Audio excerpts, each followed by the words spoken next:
يا مساء الخيرات على اخواتي السكر النبات، اللهم صل وسلم وبارك عليك يا حبيبي يا رسول الله. انا مش هقول فايش لان الفايش ليه طريقه طبعا مختلفه خالص نهائيا. انا هقول بسكوت الافران.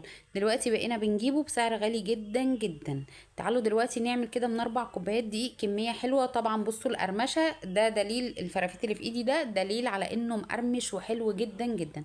صلي على الحبيب وتعالي شوفي الطريقه وشوفي عملنا الجمال والعظمه دي ازاي. مبدئيا هنا سمي الله وصلي على الحبيب، وهاتي بالظبط كده 3/4 كوباية مية دافية. تمام، هنحط فيها ايه؟ هنحط فيها كيس الخميرة دوت، ودي الخميرة اللي انا بستخدمها. بجيبها من عندنا من عند مطير في المنشية، احنا هنا في اسكندرية يا جماعة. ماشي، حلوة جدا، وانت ممكن تلاقيها في اي سوبر ماركت او عند اي حد. او اي نوع خميرة انت بقى ضمناه وواثقة فيه استخدميه. حطيناه على 3/4 كوباية المية. هننزل كمان بايه بقى؟ بشوية كده من السكر، معلقتين من السكر، مش شوية، معلقتين كده من السكر. والشوية بقى اللي انا قصدي عليهم وهو الكركم او بودرة الزعفران. بودرة الزعفران غالية جدا، فانا استخدمت بصراحة معلقة ممسوحة كده من الكركم. وهبتدي اقلب الكلام ده كويس جدا جدا جدا كده، وهركنه على جنب كده لمدة بالظبط. طبعا الجو سخن عندي والمطبخ سخن جدا، مش هياخد 3 4 دقايق وهتكون خمرانة معايا. بقى هنسمي الله ونصلي على الحبيب. 4 كوبايات من الدقيق. تمام، دقيق الضحى، انا استخدمت الضحى، انت تقدري تستخدمي اي نوع دقيق انت بتحبيه. عيرت بنفس الكوبايه بتاعت السمنه دي. حطيت على الدقيق معلقه ونص من اليانسون عشان ما كانش عندي محلب، المفروض محلب ما عنديش. وحطيت نص كوبايه زيت على سمنه. يعني هتحبي تحطي سمنه بس حطي، تحبي تحطي زيت بس حطي، بس انا حطيت بصراحه الاتنين. نص كوبايه شويه، ربع زيت وربع سمنه. تمام، وهندخل السمنه في الدقيق كويس جدا كده زي ما انتم شايفين. وادي الخميره بتاعتنا اللهم بارك اختمرت كويس قوي قوي.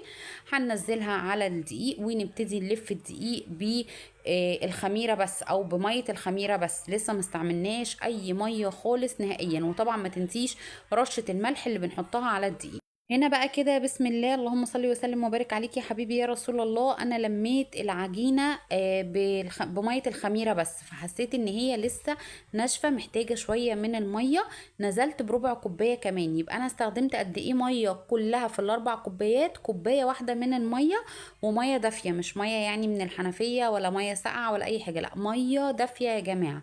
الميه الدافيه بتساعد على الاختمار اكتر واكتر، وبالذات الجو حر. مش عايزه اقول لكم العجينه دي اختمرت، بصوا هوا كده، لاني عندي الجو في المطبخ سخن جدا. هنا بقى كده هنبتدي العجينه، بصوا لينه جدا حلوه جدا طريه جدا جدا. هنعمل ايه؟ هنغطيها وهنسيبها. والله ما اخدت، بصوا بقول لكم ربع ساعه تلت ساعه وهتبقى مختمره معانا. هنا بقى كده اللهم بارك اختمرت معايا وتمام. تمام اهو. هطلعها وهقسمها على 2.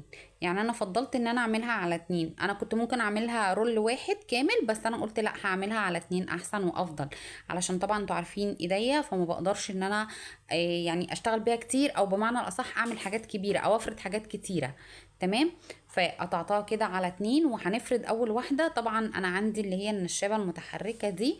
يعني عامة بصراحة اقول لكم على حاجة، انا ما بحبش بصراحة النشابة، انا بحب اشتغل بايديا. بس اول واحده دي يعني ايه، هعملها معامله بنت الناس كده، وهحاول ان انا افردها بايه بالنشابه دي كده زي ما انتم شايفين. هي مش جايه معايا، بس انا هحاول ايه زي ما انتم شايفين كده نفردها. سموا الله وصلوا على الحبيب المصطفى سيدنا محمد. اللهم صل وسلم وبارك عليك يا حبيبي يا رسول الله. طبعا هي بتتفرد معايا بكل سهوله، لان هي واخده راحتها ومرتاحه وخمرانه جدا. فهتتفرد معانا طبعا بكل سهوله كده زي ما انتم شايفين اهي، اللهم بارك. هنا بقى كده هنبتدي نلفها زي ما بنلف الفينو بالظبط. الحروف خليها رقيقه، بس في النص خليها كده ماسكه نفسها. بصي هتبرمي كده وتقفلي. يعني انا كل برمتين كده وكنت بقفل كده زي ما انتوا شايفين، زي اكنك بالظبط بتعملي العيش الفينو. اهم حاجه بقى التقفيله الاخيره دي. يعني اهم حاجه التقفيله اللي من فوق دي يا جماعه، لازم نقفلها تقفيله بصي كويسه جدا جدا، او زي ما انت شايفه كده. وكمان الحروف نتنيها على فوق، نتنيها بصي ايوه كده اهو، نقفلها كويس، نتنيها على فوق ونقفلها. اهم حاجه تقفيلتها كويس جدا. انا مش هحط بقى ولا ورق زبده في الصينيه ولا اي حاجه، انا هدهن الصينيه نقطه زيت وهحطها وهسيبها تخمر كمان. بقى كده ادي الاتنين، حطيت واحده في صينيه واحده في صينيه. هسيبهم برضو بتاع نص ساعه ساعه الا ربع يخمروا تاني قبل ما ندخلهم الفرن. بندخل الفرن على الشبكه، انا بحط واحده فوق وواحده على الشبكه، وببتدي ان انا ابدل. هوريهم لكم كمان لما يخمروا. هنا بقى كده اللهم بارك اختمروا معانا، يلا بينا بقى على الفرن. شايفين بسم الله ما شاء الله اللهم بارك. خلي بالكوا العجينة في الصيف بتحس ان هي طرية شوية، مش شادة زي الشتاء. الشتاء مع الجو بتشد شوية. هنا بقى كده اللهم بارك خلاص طالعة من الفرن زي ما انتوا شايفين كده. هنبتدي نقطعها. التقطيع بيبقى بالراحة، واحسن حل ان انا او انتي تسيبيها لما تبرد خالص نهائيا، ما تقطعهاش وهي سخنة، يعني علشان خاطر ما تتفرفتش معاكي، لاني بتبقى طريه جدا. التقطيع بقى ده راجع ليكي، تحبي تقطعيها رفيعه قوي، تحبي تقطعيها ماسكه نفسها وسميكه. انا هنا معلش ما كنتش شايفه نفسي ايجي رايحه فين، فرجعت قربت لكم كده تاني. فيعني التقطيع ده راجع ليكي انتي. انا قطعتها ولا رفيعه قوي ولا سميكه قوي، التقطيع الوسط دي حلوه جدا. وبسم الله ما شاء الله طلع مقرمش وحلو جدا، وطعمه بجد تحفه يعني. الحمد لله اللهم لك الحمد. انا بصوا ما بعملش حاجه غير لما اكون انا مجرباها لنفسي يجي ولا 30 40 مره. فهندخله بقى الفرن، نرصه في الصواني وندخله الفرن. هنا بقى كده لما تيجي تدخليه الفرن طبعا هياخد وش، وبعد كده تقلبيه على الناحية التانية علشان خاطر ياخد الوش التاني ويشد معاكي ويبقى ناشف ويبقى مقرمش. بس اهم حاجة ما تعليش النار عليه. بقى كده اللهم بارك بجد روعة، وطعمه في الشاي تحفة. انا عايزة اقول لكم بقى كمان ان الولاد ما كلوهوش في الشاي، بقى يحطوا عليه جبنة بيضة كده وياكلوه. بجد بجد طعمه روعة، ريحته حلوة جدا. حبة اليانسون اللي احنا حطيناهم دول عملوا له ريحة حلوة، بيقرمش. ودليل قرمشته الفرافيت اللي في ايدي دي، عشان طبعا الناس اللي عارفيني عارفين انا ما بحبش اكسر وافرفت والكلام ده كله، بيصعب عليا، بقول حرام، دي نعمة ربنا سبحانه وتعالى. فزي ما انتم شايفين هو بيتكلم عن نفسه.